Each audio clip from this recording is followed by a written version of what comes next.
So, hello everybody. How's everybody doing? Hi there. Hey, Awakened Nomads here. I saw some of your pictures and some of your video, and they were just really great.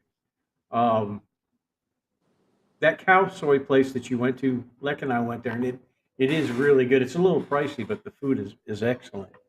Uh, it just the way they present it is just unbelievable. Oh, there's my grandson. How you doing, man? Oh, that's funny. But yeah, have you been to the one I mentioned, Calsoy Mesa? Have you been to that one? That's over behind. It's over behind the Hop In Hotel. Yes, yeah, it does. Tastes good, and they use quality beef. They're not using that stuff that you eat and it's got all the fat in it. Sometimes you got to pay a little bit extra for good food. Hey Sam, how you doing? Hope everybody's doing great tonight. Um, we're going to kind of talk about tonight. Today, we're going to talk about different places to go, and if y'all have any questions or anything, yes, I've been to the Castaway Mesa. Here comes. I got somebody coming in here. There he is. Hey, buddy, how you doing? Howdy, howdy. Good morning, or afternoon. Yeah, Yeah. I haven't been to Castaway Niman. I have not been to that one yet. That's one that we haven't hit. When we went to Castaway Mesa, we went to the ice cream shop next door, and then we went around the corner and had a donut. So after the Castaway, first we got a donut, and then we walked around the corner and got ice cream. And I think I probably gained 5 pounds on that trip. Just, but the food was good, and the queue there were people standing, you know, in line for probably half hour to get the food there. It's really so good. But well, tonight we're going to talk about different places that we know of that might be interesting for people to go to. And one of the places I met with a couple today that from Michigan that came up, and I I don't know if you're watching, kind of listen to what I'm saying. The one place that I didn't tell you to go is a place called Mayon Cave, and you and I, Charlie, we've been out there. You know, the cave where we went down Yeah. in the hole, and Mayon Cave is really an interesting place. And when you go to the after you go down in the cave, and make sure that you get a flashlight. Trust me, because they'll rent you a flashlight or not rent you a flashlight. Rent the flashlight because there was one time that I went out there and the electricity went off and you're down in the cave and you got nothing. So make sure you get a flashlight. And then after you come out of the cave, you walk up the steps, and it's a long walk, but it's a really an interesting place, and you get a really nice view from the top of the mountain once you get up there. And bring a bottle of water with you as well. And then after you leave there, you just head a little bit further east and hit the hot springs. Do the hot springs and walk around, relax, cook some eggs, and and if you want to go further, you can go all the way out to uh, is it what is that out there? Um, Past there, Saint Campagne. No, it's another one. I'll have to look. There's another resort further out, and it's really nice. Hello there. Your wife's here. She says hello. Drag Spencer with you when you all go somewhere. He's welcome to come anytime. Anytime. We'll take him up the mountains with us. Yeah. Morning, morning, morning. But there's a lot of places here to see. Eh, there's a temple out on Samong Road that's way way up in the sky, and it's a big white temple, and people generally don't see that. And these people they had seen my video, and they'd gone out there and visited the temple, and they're really impressed with it. That's the lucky lottery ticket temple. No, no, no. You need to go to that one too. Yeah, but Yeah. this is another one further out Samong, and it's way way up on the top of the mountain. It's a big white temple. There's a temple on the ground. Let me look here.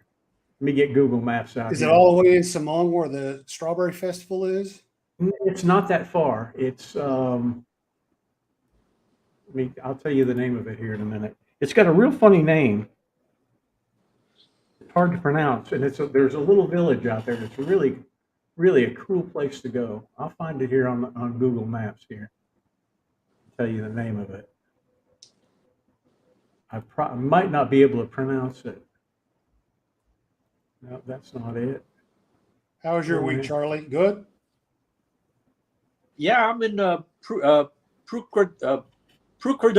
I'm trying to say that correctly. I always say it wrong. Prukerdung is a town near Prukerdung National Park in Loei Province. And I'm up here with my girlfriend. Her family lives about a 20-minute drive from here out in the boondocks. They have farming. She has a very big family, and they're all farmers out there. And it's kind of a beautiful part of Thailand, and it's a very, Loei Province is the least populated province in Thailand. There's a Lao influence here in terms of the culture, where it borders with the Mekong River and Laos, and it's just a gorgeous place. It really is. It's I'm in a resort. I'm in what used to be the coffee shop in the resort. It's the only room they had. They've converted it back into it's like I'm living in a coffee shop. I guess coffee shops don't do well in pandemics. But I was at the town of Loei, or the municipality of Loei today, shooting a video. And they have an airport. You can rent a car out here. It's about an 8-hour drive from Bangkok, and I last time I was here was a year ago. Facebook reminds you of that. I was thinking I'd like to come more frequently because I do like it here, and we do have family here. It's a very welcoming place for me personally, and I got a lot of photographs and videos done over the last couple of days that I've been here. But I investigated flying in and renting a car here, and that can be done. So I think I'm going to do that because it's a 1-hour flight and just fly into Loei town, and which is about an hour's drive from where I am now. So lovely country, really very nice, but very Thai. I mean, it's not a touristy kind of place, but if you want to have a real Thai experience, you might want to check out Prukerdung National Park. The town of Prukerdung is there's a couple of little Thai type of resorts like the one I'm staying in here. This is called the Tip Sawan Resort, and inexpensive. Get a little. So have you seen any foreigners there at all? There was back in the day prior to the lockdowns, but now it's mostly local. They haven't, I'm one of the few foreigners. They know me because I always stay here, and everybody's trying to attract, the new tourists coming in, but you don't see many. No, it's mostly Thai people here or other Asian tourists. A lot of people come here from Laos and Cambodia. This Loei province, I'm trying to remember the name of the town. There's a very rustic town right on the Mekong River. It's all wooden houses, and it's a marketplace with these very old style teakwood structures that line the streets. I'm sorry, I can't remember the name of the town, but it's a very popular tourist resort. But again, it's almost exclusively Asian. I don't see a lot of Western tourists here. Back in the day that there were backpackers backpacking around, they would pop up. But I guess they're coming back. Let's see what happens over the next few months. Yeah. That white temple that I just mentioned, she's asking if it's a difficult trek to go up. If you're walking, it's a road. There's a paved road that goes up there, but you can ride a motorbike right up to it. It's really easy to get to, and they're still working on it. They've still got poles and things that every time I go up there, they're doing something else to it. But it's really, really nice. Once you get inside the temple, you got a beautiful view out over the valley, and you can see into Hangdong. It's really nice. Well worth the trip up there. Greetings from Bristol. Hey, how you doing? How cold is it over there? He'll tell us in a minute. But, yeah, that area you were in, Charlie. I just when you posted that picture, I just said, wow. The rice fields and then the rocks and stuff up behind it. It's just you found the sweet spot. No, perfect name for the picture. But it's really interesting to see that. Now, how far is that from where your girlfriend's family lives? That was, I posted a picture today on Facebook and Instagram of this very rural kind of place with a big, interesting rock face, and that's what Bill was asking about. And it's pretty nearby, 5-10 minutes away from the village that she lives in, maybe 10 minutes away. It's farmland and little tiny hamlets, little villages. There's an interesting history to the place because Loy was not quite as developed in the 60s and 70s when the American Air Force was pumping a lot of money into the surrounding provinces to build air bases. Loy was not part of that. It didn't benefit from that. Yeah. And as a result of it, there was a communist insurgency here. And I was looking into that today. I'm making a series of videos about this place, ostensibly about Buakaw, my girlfriend, who is a very clever investor. I've watched her over the last 6 years that I've been with her. Her coming to work for me and then living with me and then being in a relationship with me brought her. She was very near poverty, a divorced woman raising, 4 children and not making very much money. And she still lived with the kind of frugality that she needed to live with after coming to work for me and making a little bit more money. And as soon as she started saving money, she started investing it in things that, I would have never thought to look at, like water buffaloes. I told Bill about that. She made 100,000 baht flipping 2 water buffaloes, one of which was pregnant, so she got to sell 4 water buffaloes in less than 3 months, and she made 100,000 baht on it, minus the expenses that she had to pay to maintain the animals while she had them. Her family does that up here. We live in Bangkok. But that's one of about 4 or 5 investments that I've watched her do, and she's accumulated mostly is property. She's flipped a couple of properties, and the reason that we're here now is she just spent 500,000 baht. She closed the deal yesterday on. Let me get this right. It was 20 rai of a sugar farm that has a crop on it that she will get to harvest now that she owns it, and the harvest for the sugar crop will come close to paying for the property that she just bought. Because her and her family are somewhat prominent in Ban Sam Hai. That's the name of the village where her family is from. They get to hear about distressed properties, and the woman, this 20 rai of sugarcane, had gambling debts that she had a difficulty with, and she needed the money, so Boo got to buy it for a reduced price. She'll harvest, I don't know how long she'll hold on it, but this is the fourth deal like this that I've seen her make in 4 or 5 years, and she's accumulated quite a lot of money. It's an impressive thing to watch. I'm very impressed with this young woman, and she learned this all from her father, who is the guy that settled in Ban Sam Hai. His name was Akirai, and they have odd names here, and he had a sketchy background. He had like a little criminal history back in the late 50s, early 60s. And he walked into this area. It was before they had roads, the area of Ban Sam Hai. He tramped in with an elephant. The guy owned an elephant. And I'm like, this is an interesting guy. He was a polygamist. He had his main wife, who is the Mia Yai, who lived in Ban Sam Hai. And he had at least 3 Mia Noi, minor wives. And he had a total of 9 children around Thailand, 6 of whom are up here. Bu is one of those 6. She's the second youngest. And I think he favored her because he taught her a lot.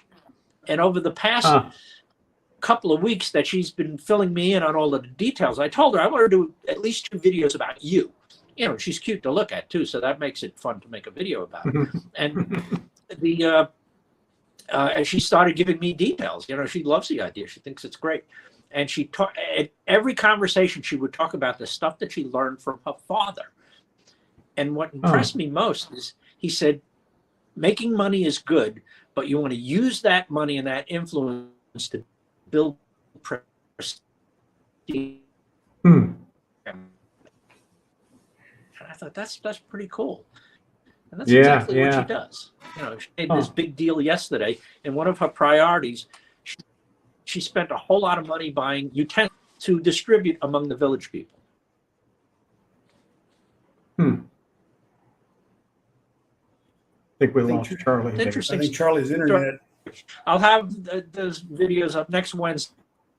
I'll have the first of 3 videos about that. Yeah, that'll be interesting to see. You're fading in and out on us. Yeah. We hear about everything. Oh, I am? Yeah, about every third or fourth word we're hearing. Oh, sorry. Yeah. That's Yeah, that country hotel Wi-Fi. Yeah, country internet. But well, that's interesting, and I love to see people do that. I've been chatting with the coffee lady, and every time somebody comes from the channel and comes to see her, she sends me a message, thank you, and sends me a picture of them and stuff, and it looks like I think she's going to do real well where she's at, and she's had a lot of business and people like her. So when they do that, just like you're saying with your girlfriend, it's really impressive when they can be successful at something like that. It's what it's about. We can't work, that's for sure, but watching them. Nor do I want to. I'm happy. I'm not working. I don't know. This YouTube is the closest I'm ever going to get to work, and when it becomes work, I'll come on one day and say, "See y'all later," because I'm not gonna. It's not going to be a job. It's just that's just the way it is. Hey, buddy, how you doing? How's the weather out there where you're at? Is it getting cold out there yet, or does it get cold? I've never been to Nevada. I've never been to Las Vegas or any place out that furthest west. I think I've been is Kansas City, so I really don't know what the weather is. Spencer, you've been out there. You've been to Nevada, haven't you? Oh yeah. I've been out there before, a few times actually. It gets cold at night for sure. Yeah, You're on the desert, Yeah, I can't imagine it. It just it's an amazing place. But Yeah, Bill. So your wife she's from north of Bangkok, right? yeah, about 30 kilometers north of Bangkok, Pathum Thani. Because when we drove down there, was it like 2 weeks ago? My wife said, "Oh, this is the city where Bill's wife is from." Yeah. It's almost like a suburb of Bangkok, basically. Yeah, it's really close. I mean, she's only like probably 20 minutes from Don Mueang Airport, and but they're way out in the middle of a rice field. Hey, buddy, how you doing? Appreciate you stopping in. Yeah, it's a real. Now there's a town that's there that's not it's not real big, but where she's at is really, really desolate. And you stayed at the Klong Nuang Pathum Thani. Okay. Oops, I just lost Charlie. He'll be back. But it's an interesting area. A lot of rice fields. I mean, you just rice fields forever. And then then on the other side of the rice fields, then you got the city, and you got a canal going right through it. What did you say? Hour earlier today because our summer job just finished. Yeah. Daylight savings time. Oh God, I'm glad we don't have to put up with that. But, I'm telling you. But have you noticed it starts getting dark a little bit earlier here? Oh now? yeah. Oh yeah, definitely. I used to walk my dog about 6 o'clock during the summertime, and it was still daylight outside. But now at 6 o'clock, it's dark. Yeah. So yeah, I've definitely noticed it. Yeah, I prefer it when it's daylight for a long time, but it's part of the way it is. Yeah. We just have to put up with it, but who knows? But you didn't you didn't go up into the city for Loikatong at all, did you? I did not. No. My wife works, so you got to plan things around her. Yeah. Yeah. No, I didn't. The night I went, I think I went on Tuesday night, and it was packed. I mean, it was just wall to wall people, and the only thing that they really had was they had the parade of lanterns, and there were only like 3 lanterns, but there were people, mounds of people on each side of the street. And then I went back in through the into Tape Gate and over to the stage, and I watched a little stage show there. And then I tried to make it down towards Narawat Road, and I wanted to get up on the bridge and film from the bridge, north, but I couldn't even get near the bridge. There's so many people. And this year they didn't, years before when they, when they had the big crowds, they, this is funny. They, they blocked off the streets, but they didn't do it this time. There were cars coming through. We talking about the Iron Bridge? Yeah, no, north of the Iron Bridge. Oh, okay. At Narawat Bridge, yeah. Yeah, they were letting traffic through, and people were in the streets, and it was just a mess. And I got up to the bridge to the edge, and you have to get in that little catwalk there, and I turned around and walked back the other way. I said, forget it. And then what I about walked them back. floating the boats down there, the katongs down the river? Did you see that?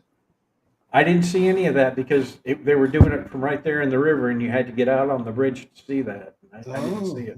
No. And then I came back down through Chanklan Road, and by the night market was pretty busy. There were a lot of people out. And then I shot back up Loicro and walked a little ways up Loicro, and stopped there for a few minutes. And then I went back to the car, and then I got out of there. And I'll tell you, one of the biggest parties that I saw, I came back down the road that runs alongside the river, and right there at 121, where you got that crazy intersection. Yeah, that whole place was just mobbed. It's always like that every year. Yeah, it's like a big carnival festival. Yeah. I think next year that's where I'm going to go. They had it on. It's usually all ties too. Yeah, they don't care, but they had a band set up, and they had food on the east side. And then when you cross over the bridge on the other side, it was the same thing going on, and on the other side, people everywhere.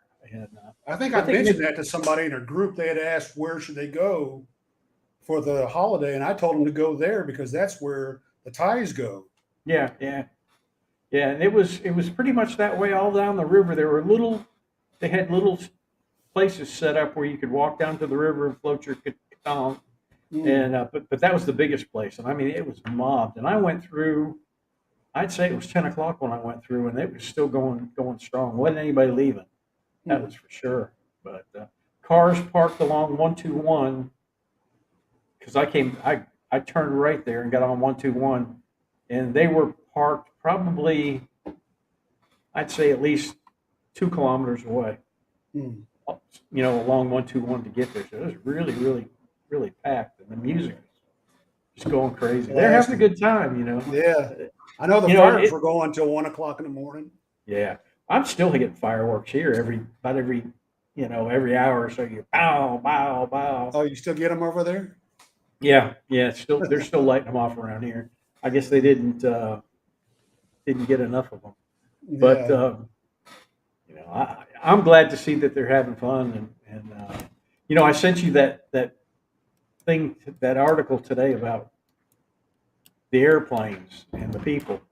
Right. And have you? Oh, look, we got a visitor. Hello. Come in and say hello. Hello, everyone. You got to get close so the camera gets you in focus. Oh, only 2 of you?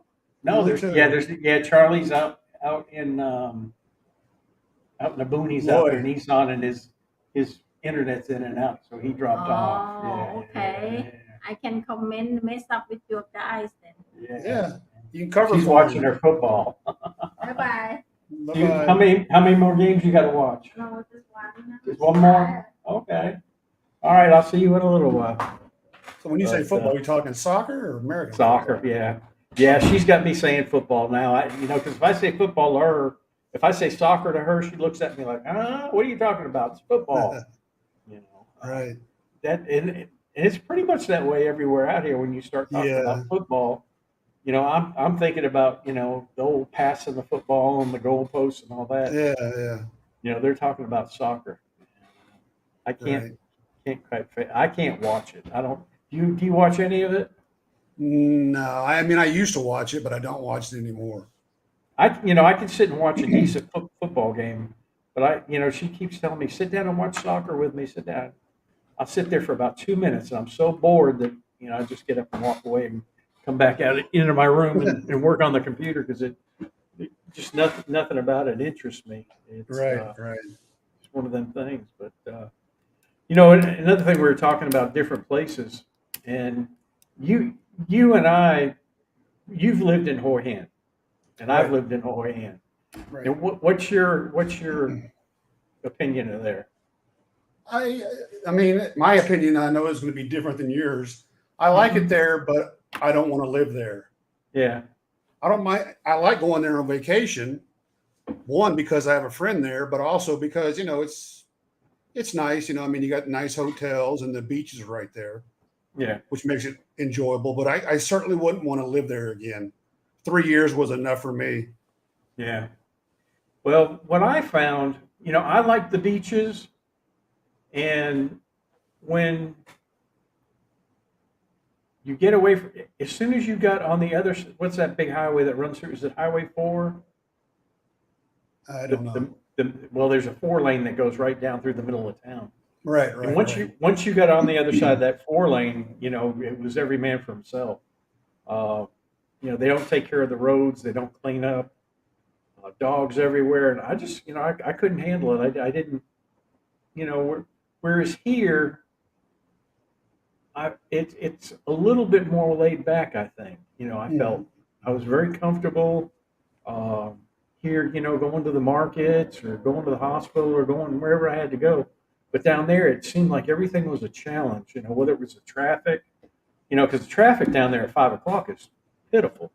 You get in around those railroad crossings and around, I think Mhm. it's 88, uh, 88, 88 or 93 or something.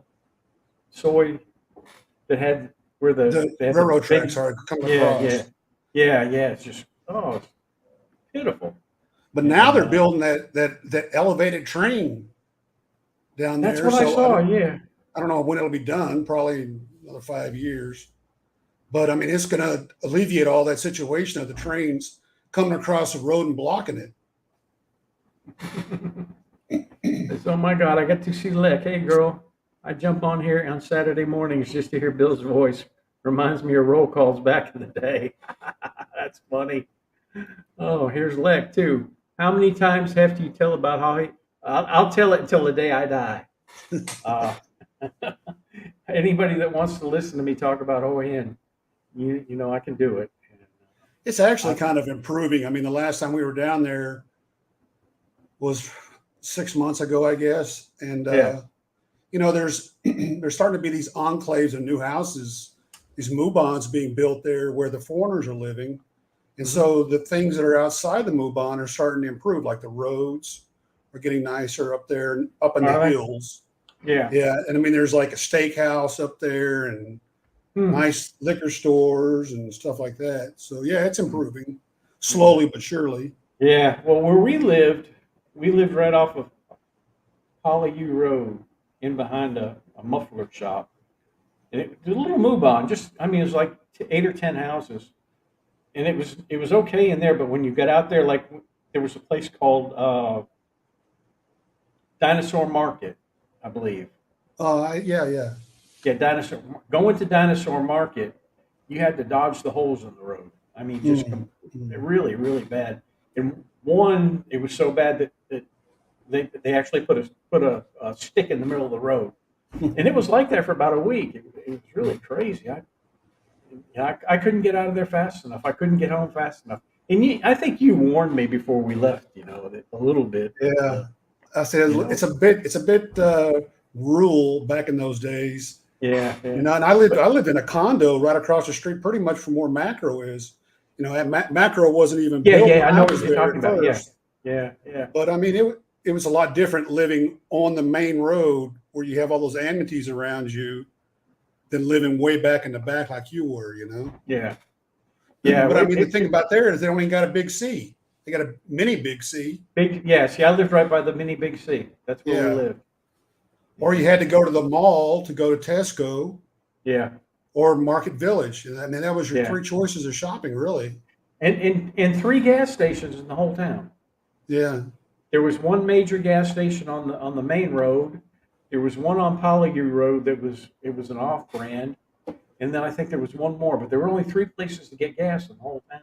which They've was built a really- few more since then. Yeah, I'd say they probably have. Now the neat thing was going down to the beach. That was the cool part. Hey Dan, how you doing? And that's what I would do. I'd get up at like 5, 6 o'clock in the morning and drive down to the beach and fly my drone until, 8, 9 o'clock, and then I'd come home.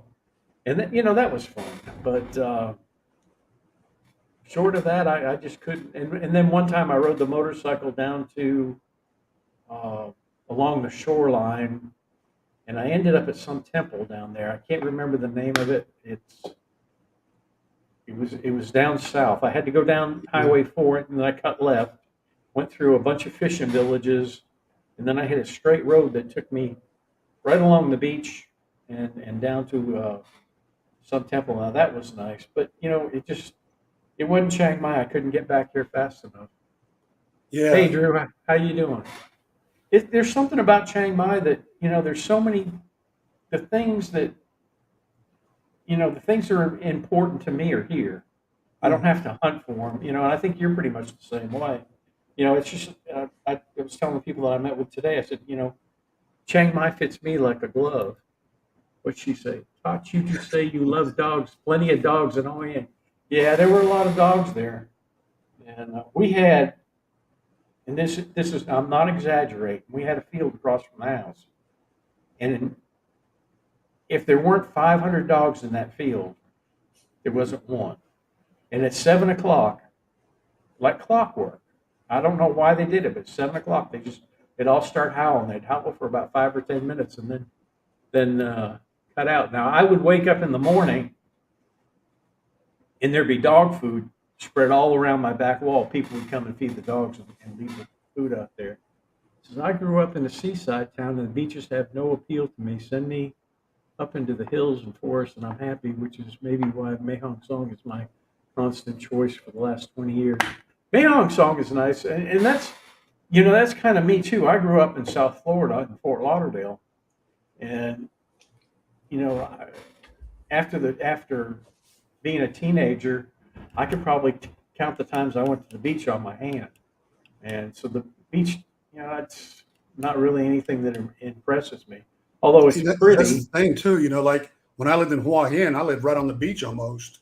And Yeah. I think we went like one time to the beach. Yeah. When you live there, you don't go there. Yeah, that's true. But when we go to the islands or something, like the last time I went to the islands, I actually went out this time and went swimming, and I enjoyed it. The dog came out with me, and that was part of the reason why I went swimming, because the dog was there, and I knew the dog's a lab. A lab's going to swim, Right. and we went down and did that too. Yeah, cute monkeys. The monkeys down in Hoi Hin, unbelievable. Up on the Monkey Mountain up there. A bit They aggressive. are unbelievable. Yeah, I went up there and I was flying the drone, and I had put my drone case on my motorcycle, and I'd walked away, and I came back, and they had shredded it. I don't know what they were trying. There wasn't any food in there, but they'd shredded the outer case of it. Mm. It was kind of crazy. Oh, yeah, Chiang Mai.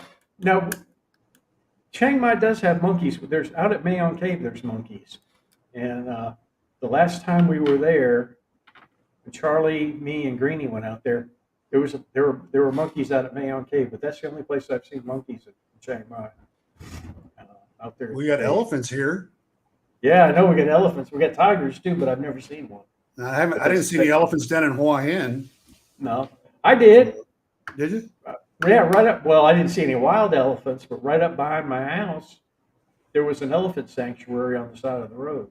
Oh, was there? And, yeah. It's I can't remember the name of it. There was a sanctuary. They had about eight or nine elephants in there, and people would pull in and feed them bananas and stuff like that. I stopped to talk to the lady one day when I was in there, and it's kind of sometimes. And they also had they had of all things they had like a compound for dogs. And it was something the king set up because the king had a cat or a palace down there. Summer Palace, yeah. Yeah, Summer Palace, and he had set up a place for the dogs. But and that was right up behind where we lived as well.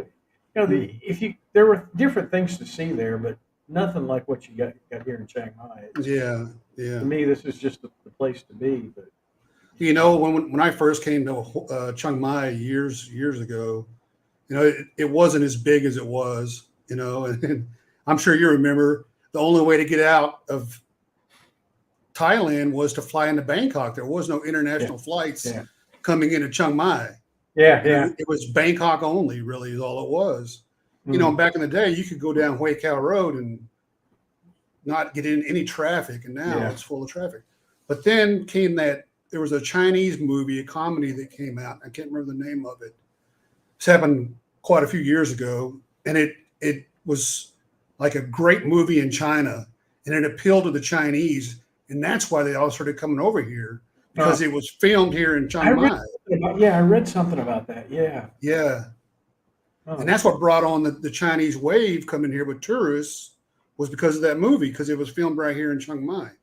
Oh, that's interesting. That really started the big push, and then ever since then, Chiang Mai has just expanded and gotten bigger and bigger and bigger. It's grown since I've come here 12 years ago. Yeah. You know, they've Highway 108 when we first got here, it was one lane on either side. Now it's four lanes on either side. And, then you get the completion of the outer ring road and, and they're putting up move-ons everywhere. They are. They're still building houses. And this place here that I live, it's, they keep adding on, and Leck and I drove through the back area last night, and there are people living in the houses now. They just started building them just not too long ago, and hell, they're moving in. So people are coming, and people, believe it or not, people have got money. So, well, there's new ones being built in our Mubon that some of them go for 12 million, some of them go for 20 million. Yeah, they're brand new. They're still being built. That's a lot of money, man. Yeah.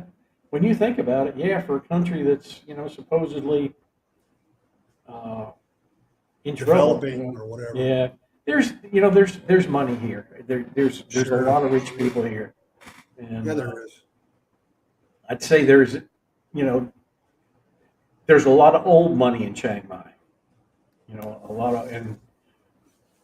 lot of them are Chinese descendants that have moved here from years ago, and just walking through the Orwat market, you see that. They're all sure, that's where Chinatown is.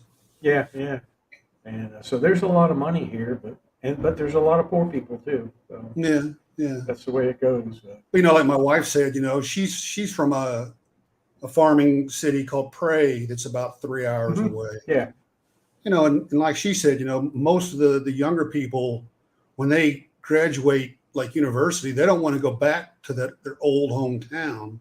They either want to go to Bangkok or Chiang Mai to get a job, so what happens is Chiang Mai keeps getting bigger and bigger and bigger, but these rural towns out there, they're getting smaller and smaller and smaller. Yeah, because now it's just elderly people out there and little kids. Yeah, and then the kids working in the city sending the money home. Yeah. So, and that's kind of how it works, I guess. I don't know. Maybe someday it'll own up, and it's the same way in the U.S. I think too. You can go out to West Texas out there, and it's ghost towns out there. Those people just, when the jobs dry up, they move somewhere else. Yeah, well, they kind of have to. Look at Flint, Michigan. I was watching a thing on Flint, Michigan, which used to be years ago. That was a booming town, and sure. Now it's nothing. Hey, Paul, how you doing? A little late. Yeah, well, no big deal. We can come in anytime you want to. But so I think it's happening just about everywhere, and I don't know what the answer is or whether it's going to ever correct itself or not. And, you and I were talking last night about the bot, and for those of you who don't know it, last week the bot was at 38, almost 38.9, 38.8 or something. And I just happened to look at it last night, and it was, when I looked at it at 5 o'clock, it was like 36.5 or something like that, which is down. And then before I went to bed, I looked at it again, and it was down like 30, I think it's at 30, 35 something right now. So it's the value of the bot has increased. I don't know if it's because of tourism or whether they've, made some changes or whatever, but that's a pretty steep drop in a short period of time. And, Yeah. I think I read somewhere in the paper the Bank of Thailand is doing something to cool off the difference in the exchange rate. Yeah. Trying to make the baht a little bit stronger compared to the dollar. So I guess if you got the gold reserves, I guess you can do whatever you want to do. Who knows? I don't know how they figure that stuff. All I know is about the only time, other than just out of curiosity, the only other time I ever look at it is when I'm getting ready to transfer money. That's it. That's the only time I look at it. Yeah, yeah. And like once a month. Yeah, and other than that, because really, whatever, once the money's here, whatever the bot doesn't affect us any. We're still paying 35 baht or 40 baht for a meal or whatever.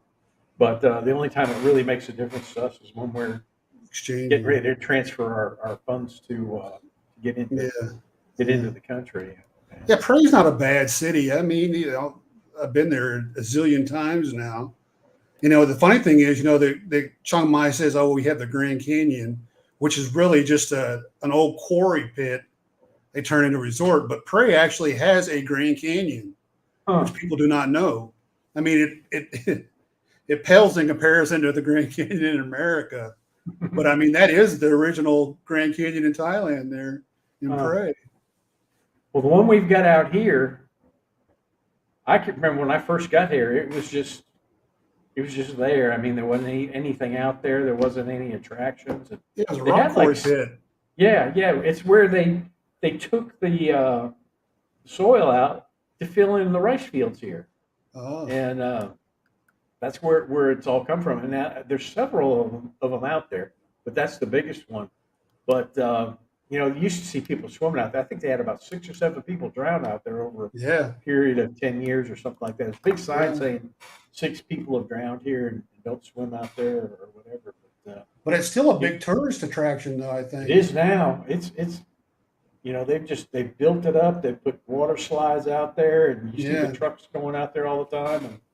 And they've attracted quite a bit. What used to be funny was you'd see these people end up in our street when we lived over in the other Mubon.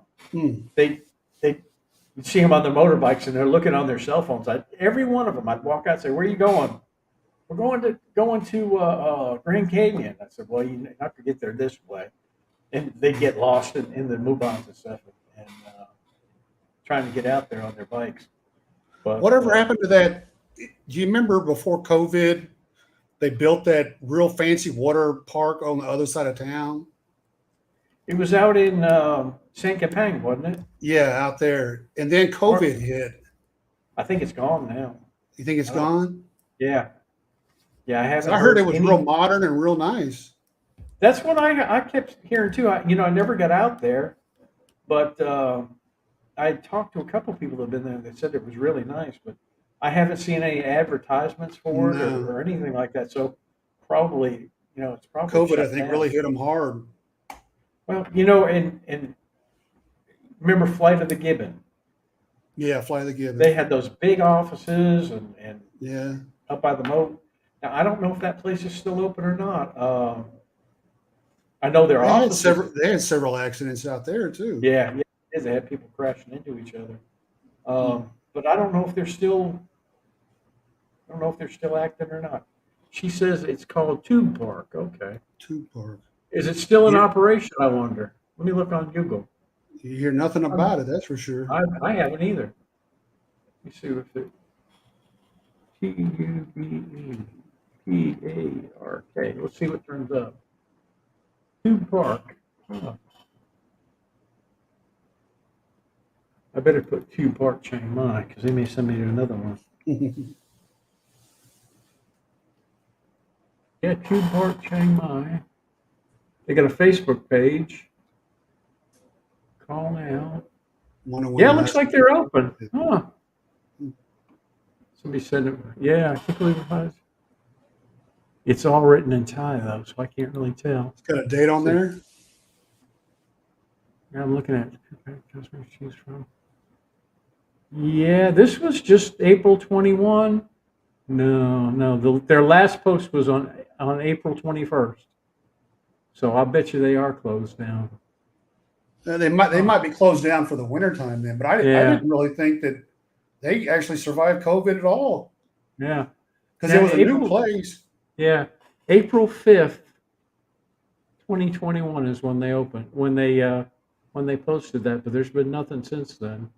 So I don't know. Yeah, the place looks cool. Huh. I never went out there or anything like that, so I really don't know, but I'd heard about it. But I don't know. It doesn't look like they survived it. Or at They least, used to have a couple bowling alleys in Chiang Mai too, and those are gone. yeah. I think they had 3, as a matter of fact. They're gone. Well, All there of was them. one. There was one in the mall up there. That's the Right. mall shut down. Right. And then as you were on the northwest Inner side corner, of the moat. yeah, on the northwest corner, there was a bowling alley there, Yeah. and that place shut down overnight. And, And then there was one on off Mahidon Road. You turn right, you go down like a soy, and there used to be a bowling alley there, and it closed. And then like putt putt, they used to have a putt putt out there on the super highway when I first got here, and it closed. I've never seen that. Huh. Yeah. Huh. Now, I know there's a bunch of closed down snooker halls. There's one off of Maydal Road right in Chanklan. That was shut down, and then there was another one that I found just north of the moat on the north side. It had closed down. A lot of those have they've not opened back up. And what's that place that they had the 3D art? Yeah, that's completely shut down. Shut down Completely. now. Yeah. Yeah.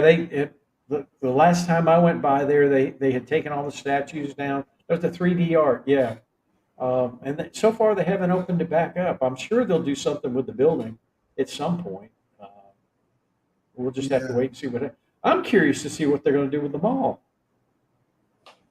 They got that big probably turn mall into up. condos. Yeah. Well, yeah, that'd probably be the most likely thing. And I read somewhere that a police lieutenant owns that place. Who knows? I don't know, but it wouldn't surprise me. But that's a whole big chunk of land right in prime Chiang Mai. God knows how much it's worth. It's got to be worth a fortune. But Well, you figure you got Maya Mall down the road, and then you got that. What's it called? Chiang Mai 1 or whatever that place is across the street. Yeah. So really, the competition is stiff right there for malls. Well, look what happened to the Promenade. I mean, I know. Somebody lost a lot of money on that place, and what are they going to do with it? That was actually a really nicely designed mall too. It was. When we were looking to buy houses, they were just building it, and the lady says, she was showing us a house out by there. She goes, "There's going to be a big mall out here, so this is going to be a booming area," but the area just never never took off. I think you need to have my wife on the show because she seems to know all the information. Yeah. She says the Art in Paradise has moved to San Campang. So, okay, that's what okay, San Campang. That's interesting. She knows more than I do. Oh Lord! Yeah. Now I wonder why they'd move it out to San Campang. Probably cheaper out there, I'd imagine. Yeah, I don't know. It's you can't ever figure out what they're doing, but it's slowly. I think is when I went up into the city today, I was kind of looking, and I wanted to go up and kind of compare it to how it was, around Loy Katong and a few days before, and see if there was if I could tell if there was a deep drop off of people. and I really couldn't tell that much difference. You know, there were a lot of people moving around, a lot of people walking around. Uh, you know, they say you can't even rent a motorbike in Chiang Mai right That's now. what I They're all heard. gone. That's what I heard. Yeah. Yeah, yeah. Now, I was talking to a guy yesterday. His son had flown into Dong Muang Airport. He had to go down to Bangkok for business, and he could not get a taxi out of Dong Muang Airport. There were no Really? taxis. Yeah, they were all at Suvarnabhumi, and he had to get a van, catch a van out of there. He said none of the taxis. He tried Grab, he tried Bolt, 3 or 4 of them, and he couldn't get anybody to come into the airport to pick him up. So, you know, I don't know, you know, if it It's a holds bad up time like to this, travel.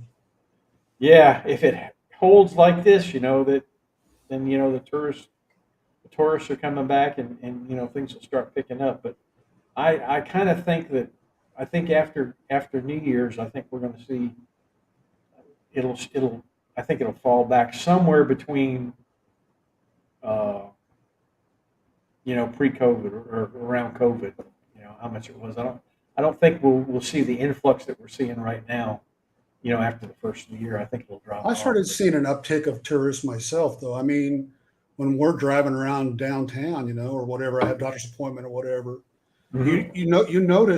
you start noticing more foreigners walking by. Yeah, And are you notice the foreigners on the motorbikes because they can't drive or the darn, yeah, yeah. you know, And they've got 3 looking on their backpacks. phone. Yeah, they're looking on their phones as they're driving. I'm Yeah, starting to see those again, yeah. which is good for That's Chiang good. Mai. Yeah, it's But good for I don't, business. yeah, I don't think the numbers will be back up this year like they were prior to COVID. It'll take probably a couple, 2 or 3 years to get back That's up. what I'm thinking. You know, I've always predicted that it'll be 10 years before we're we're back to what it was pre-COVID. I'd say it's going to be a good 10 years. You know, Yeah. a lot of it too is going to depend on the price of gasoline. Mm, Uh, you know, and the cost of airline tickets hmm and hotel hmm stays. Now, I read the dumbest article I've seen in a long time, and there's a guy, and I can't remember his name, but he owns a bunch of hotels. He owns the Burger King franchises, the pizza company franchises. Guy's a multi millionaire. He's got houses everywhere. He's got houses up here in Chiang Mai, and he's got houses in Phuket. Has like 3 jets. He was trying to get the government to mandate a 300 baht increase across the board to all the tourists that were coming here staying in the hotels, and only to the tourists. You know, and I'm reading this article, and it was like, you know, this guy's nuts. You know, I mean, you do that and you're just shooting yourself in the face. And I can understand why he wants to do it. He wants to raise his hotel rates, the hotels that he owns, but then again, he wants everybody to raise their prices up. So, you know, it just so that if that happens, that'll go over like a lead balloon. I mean, people are pretty smart. You know, they'll pick up on stuff, and you know, it's bad enough. You know, you've got your double tier pricing when you go places, you know, like hmm hmm different places, and you know, they're it's not going to fly. I don't think. I mean, I You know, honestly, after COVID, they were talking about how they wanted high class tourists here, you know? And I'm thinking to myself, well, you know, Southeast Asia really isn't known for high class tourism, so to speak. It's the hmm backpackers and the people that don't have a whole lot of money. They come to Southeast Asia, yeah, and it's like if you're catering to the high class tourists, you're you're only it's a small niche of small people. group, small Yeah. group. Yeah, So why do that? Why not just cater to the backpackers and the normal tourists? they spend money too. You know, you know, it's like you're better off with a quantity of people Mhm. that spend, you know, consistently than a small group that, you know, let's face it, rich people don't like to spend money. You Mm. know, they might spend a lot more of it, but they don't like spending, you know, they're not going to, you know, the mom and pop shops are not going to benefit by the rich people living No, here. no. The street Street vendors food. that are not going to benefit Right. from the rich being here. It's Right. going to be the people like you know, I mean, like us normal tourist type people that come in to town Mhm, and mhm. going to eat the street food, going to buy at the mom and pop store, and that's what's going to bring up the the people. I mean, that, Right. and not the rich people, because rich people are going to eat at the restaurants that are owned by the rich people. So, Right. you know, Right. it doesn't make any sense. But you know, we don't make the rules. We just have to read them. Yeah, that's it. But yeah, I think they would be wiser to, you know, do things that way. Let's see what his question is. I was wondering why they claim to want the high class tourists, then turn around and say that bars have to open until 4 a.m. Yeah, I know. I don't. Sometimes I wonder if they really do know what they do want. You know, Is that the and new I rule think now? 4 o'clock? I don't know if it's a rule or not. I think they were trying to get it so they could stay open till 4. But Mm. you know, I think you have different groups tugging for different things. You know, the mediocre uh, bar people want, you know, want the bars open. The price for flying is good, meaning March, April. Book tickets and pay. Things will come better. And I am all around person. Oh, that's funny. But you Yeah, I know mean, if that. you're coming over here, this is a great time to do it. Mhm. I mean, Yeah, because there's not a whole lot of tourists over here. So, there's plenty of hotels to choose from, and excluding the holiday we just had, but yeah, plenty of hotels to choose from, and there's still plenty of things to see and do, and you don't have to be hassled by all the other tourists there. yeah, yeah. So, I think that's what a lot of people are looking at, and I think right now it's like everybody has kind of been like shot out of a gun. You know, you know, this is the first breaks that we've really got to travel and go places, and everybody wants to go somewhere because they've been mm, cooped up for 2 years in their house, you right. know, worried about this damn crazy ass disease that's, you know, coming. You know, I don't know what they're doing. I was reading somewhere in China that they're still having lockdowns in China. It's Yeah, going they are. crazy over there.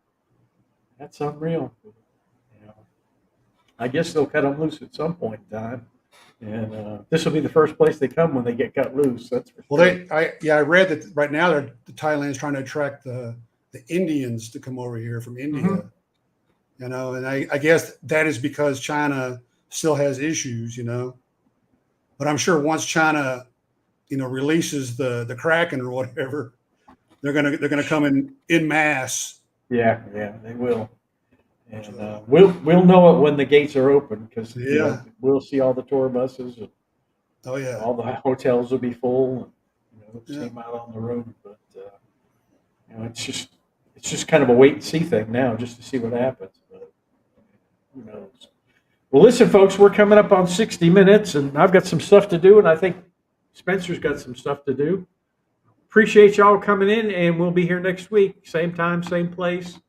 Uh, Now, one thing I want to say that on these live streams that I'm doing, and if you want to come back and watch them later, you have to go into the playlist. They're all in the playlist. They're not listed out on my channel like they used to be. I've put them all in the playlist. You'll find them all there. Anyway, y'all have a good week, and we'll see you next week. Bye bye.